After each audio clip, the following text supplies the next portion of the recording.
Hey guys, and welcome to another tutorial by Tutorial Grid. I am your host, Cherokee, and in this tutorial, it's going to be all focusing on rendering. I've been getting multiple requests on, oh my gosh, you do an awesome tutorial, but how the heck do I render this thing? And so I get a lot of those things, and I am definitely a culprit of probably the worst thing about watching tutorials online is they don't finish it with the render. So I'm going to try to do that, but most of the people that do tutorials pretty much think everybody knows how to render, but that isn't the case. So that's what we're going to be focusing on today. But first, why don't you give us a subscribe there on the YouTube panel? So go in the sidebar here and hit the subscribe button. Also check us out on Facebook at facebook.com/avidproductions479. Also check us out on Twitter at twitter.com/tutorialgrid. And for awesome VFX tutorials and products and stuff, check us out at avidproductions479.com. This is also brought to you in part by SiteGround. Get your awesome web hosting and a free domain for a year at SiteGround, only $3.99 a month on their basic package. So definitely check that out if you're looking for a portfolio or just a new website or anything like that. Definitely some awesome stuff to look forward to. So let's jump into After Effects. So I created this small little logo, or it's not really a logo, it's just a little bumper. Very simple, very easy. I'm not going to teach you how to do it because it's just, I mean, there's 1, 2, 3 layers in here that are actually being modified. You can figure it out pretty quickly, but if you want to figure out how to make this, just put it in the comment below and I'll do a quick tutorial over it. So what we've got is we've got a logo coming in, we've got a background, and we've got, we've got the text, and we have an optical flare. Everything's looking fine. So we've got all that stuff going on. We're finished with our logo. We don't want it to bleed out or anything. And we want to upload this and go directly online. Okay, so first off, there's a lot of different things you can do, but like 99% of online code, well, I wouldn't say 99%. I would say more like 80% of online codecs are going to be H.264. So that being said, you're going to want to find that plugin. So what we're going to do to render this type of material out, where we're going to see every single little thing in the frame. So we are rendering directly to video for output to web, not output to post, not output to edit, output to web. So what we're going to do is we're going to go to File, Export. We're going to go Add to Render Queue, or you can add it to Media Encoder, but we'll get to that later. So we will go to Add to Render Queue. Okay, so that brings up a bunch of different little things down here, and I've got a couple of things that I've already rendered out, but that brings up this settings panel for our renderer.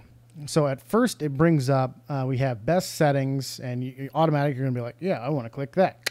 It's going to render out an AVI, and that's only going to be able to be seen on, certain types of computers, only Windows computers. Macs can't really play it back unless they download the plugin, and it's not really friendly to upload because it renders at such a massive file. So we don't want this. This setting, I mean, I don't want to say it is completely out and gone, but there is a place for it, but it is not here. Okay, so what you're going to do is you're going to click this little thing where it says Output Module, and you can click the thing that says Lossless. Now this brings up our Output Module Settings panel. So what we're going to do is where it says Format and AVI, click the drop down box, and that's going to bring up a ton of other different renderers or different codecs that we can render to. Now the standard codec for the web output is H.264, but H.264 can be either in an MPEG format or a QuickTime format. So me personally, I always use QuickTime. Okay, QuickTime is very reliable. It's very, very common, and I would definitely recommend using it. Now, I am on a Windows-based machine, so I do not have QuickTime ProRes codec, so I only have the standard QuickTime codec. So that is something to remember. If you are on a Mac, you can also use QuickTime ProRes if you like with their H.264 setting. But I'm going to use the standard QuickTime, which is going to be a .mov file. And already, right off the bat, it's going to give me H.264 and with a quality of 100, which is going to be perfect for what I'm going to be doing. Under channels, RGB is fine. We're going to do millions of colors. It's going to be cool. And pre-multiplied, yes, that's going to be just fine. Now, under our format options, just in case you don't have that H.264 spot or H.264 already in your renderer panel, you're going to click under video codec. And that's going to bring up a ton of different options for this QuickTime format. So what we're going to do is we're going to hit that H.264. Okay, so there's a bunch of different stuff here that we'll get to in just a little bit. Okay, so we've got that. Now, quality, I always say just stick it at 100. It's not going to really change a whole lot. I mean, you can change your output quality quite a bit just by changing this slider, but it is going to affect how good your video looks. And since H.264 material or the file technically isn't going to be that large, especially in media nowadays with people have such large hard drives, I would just stick that at 100, play it safe, and just render it out at the highest quality possible for that procedure. So definitely keep that at 100 and select OK. Now, if you do have audio in your file, there are formatting options for audio. I always recommend sticking it at 32-bit, but if it's going up to web, just leave it at about 16. Stereo, 48 kilohertz is definitely the standard, but you can go all the way up to 96, which 96 is great, but you don't really need it. You're not going to hear a whole lot of difference between the audio qualities at this time, especially when you're rendering down to H.264. So we've got that. Now, in color management, you're going to want to make sure that, I mean, there's not a whole lot that you're going to need to change in this. A lot of the times, everything's going to work out just fine in your main options, and it's going to automatically change your color management. So we're not going to worry about this right now. So we're going to hit OK. And then after this step has been completed, you're going to hit the output 2. Now, this setting is going to bring up all of your hard drives and everything that you've got. So you're definitely going to want to select a hard drive and select save and select where you want to save it to and hit the save button. So now all we're going to do is select render. So now that we have this rendered, basically that is already ready to go directly to web. Okay. So that is awesome. So now that can be uploaded. If you have audio, sweet. You've done all your audio mixing. You've done all everything there, ready to upload. We're good to go. Okay, great. Fantastic. Now, what if we change this up just a tad and had an opacity right before this instead of a background? Okay, so what that means is if I click this little, I have two different versions of this. I clicked this off, our standard background. And what if I have an opaque background at the very beginning that fades in to our tutorial? Now, what is the difference between this and this? These two right here. So our first one, you think, okay, well, it's just going to render out black. But what if you don't want that black? What if you want it to be completely opaque so it goes over your footage so you can do it in post-production? Well, what that looks like is you can turn on and off these alpha channels, which I can show you what that looks like whenever I change my optical layer. But it looks like this. We've got these alpha channels right through here that we're going to change. Okay. But that is a completely opaque layer. All right. So say we want that opaque layer. Whoops. Sorry. Turn that on there. We want that opaque layer and want it to be a post-produced segment that can be editable in a high quality. What you're going to want to do is the same exact steps. So file, export, add to render queue, select our lossless section right here. Now, AVI can do it. It's going to be very good. But again, one of the most common ways to do it is use QuickTime. So select AVI, QuickTime. Now, the next thing we're going to do, instead of doing H.264, we're going to go to our format options, go to video codec and animation. select OK. That's going to bring up a new feature that we can use, which is going to be our RGB plus alpha. Okay, so that means this is going to use all of the colors that are in our scene plus the alpha channel. And the alpha channel is that opaque channel right at the very beginning. So now we can use this in like Premiere or in Final Cut or any of our other editing software, and it's going to have that opacity right at the beginning, so we can layer that on top of our footage as if it's coming in through that footage instead of with a black layer. So it's going to look really, really cool.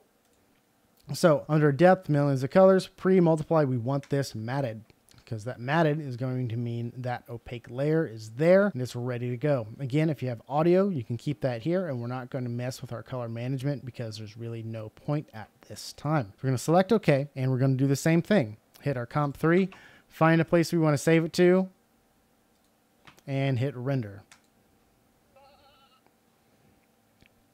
All right, so one other thing I do want to touch base on is I keep getting this render unavailable thing right here. Okay, so I'm doing everything right, but for some reason my renderer is saying, hey, you can't render this way to this specific destination. Now, one thing about using QuickTime codecs is the fact you can't use a hard drive to render to that isn't named. Now you think it does have a name by it's saying like I'm trying to render to my D drive, but it has not been named yet. Now that's a me thing.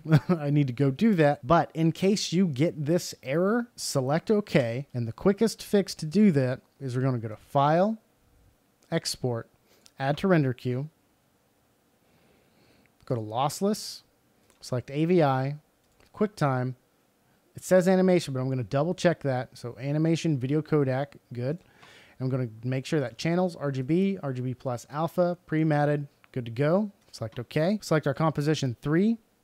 Now, where I rendered to before was this new volume D, but I have a storage drive which is named storage. It's something other than new volume. So I'm going to select that and hit save. And as you can tell, whenever you hit render, it's now going to have the render time available for me. So it's actually going to render it instead of giving me that weird sheep noise. So there's that way around that. So just because it says unable to open file, destination, that just means you need to change the destination to a destination that has a named drive. So I'm going to go ahead and click stop on this. So that is that. So in instances where this has to occur, remember, if you've got a standard slate background with no opacity, you can just render that out, regular matted. Now, if you're using for production, you want to make sure to use the animation codec in QuickTime, okay? So if you're going to be editing further on this in another program, make sure to use the animation codec. Now, if you're going to render it directly for video for web, you can use the H.264 codec, okay?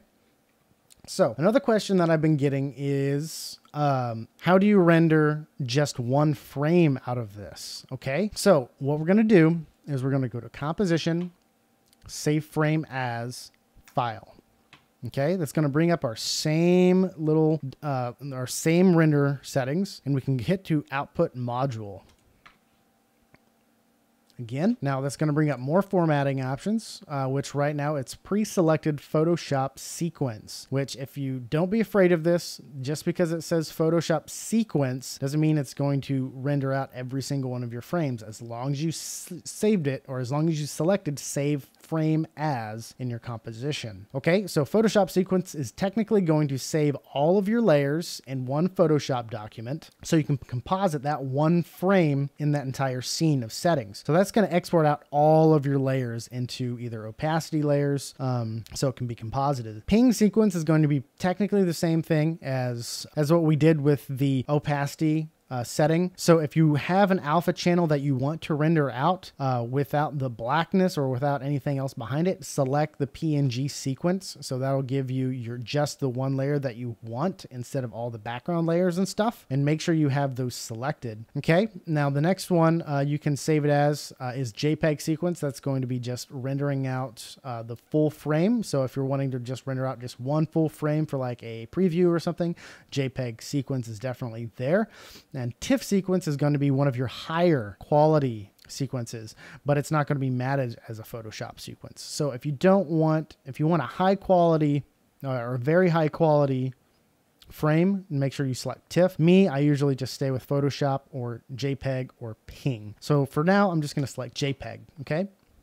So same thing. You can render out the RGB settings, and it does say alpha, but that'll just render out just the alpha channels, so you can render those. It won't do both the RGB and the alpha like with the other channels. So we'll just select RGB. Millions of colors is fine. Pre-matted, yeah, that's not going to matter. It's not going to be an issue. Okay, and we also have formatting options. So you can change the quality. Obviously, we want to stick at 10 unless you want to go down a little bit lower. But again, a lot of these settings are going to change the way your composition looks drastically. Okay, so make sure you have that baseline standard. We do not want to do progressive because we're just rendering out one frame.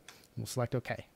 Okay, and then again, we'll just go select where you want this to be rendered to. Now this one is going to be definitely less of a hassle because you can just select one of these volumes. So you can just select one volume and select OK and just hit render. And that's going to render pretty much almost immediately because the frame should have technically already saved to your cache. Okay, so we've got that. And we've went over the render settings for the PNG sequences. Say in an instance, you're going to composite this in another program, but you want to keep this. So you can either render it out in a higher quality with the RGB plus alpha, or you can go to File, Export, Add to Render Queue, and you can render this out as a sequence of images. So say you had a video here. So instead of something we created, we have a video here that we have either stabilized or we've gotten tracking footage or anything like that. We want to send it to a tracking footage program. What we can do is we can render this out as a JPEG sequence. Like say if we're wanting to go to like Beaujeu or something like that, we can go into our format and we can change this to a JPEG sequence. Pretty much exactly the same thing as what we were doing before, except we're going to render out the entire sequence of images. Okay, so we'll select OK. Again, we can select where we want to have this, but I will, do something here real quick.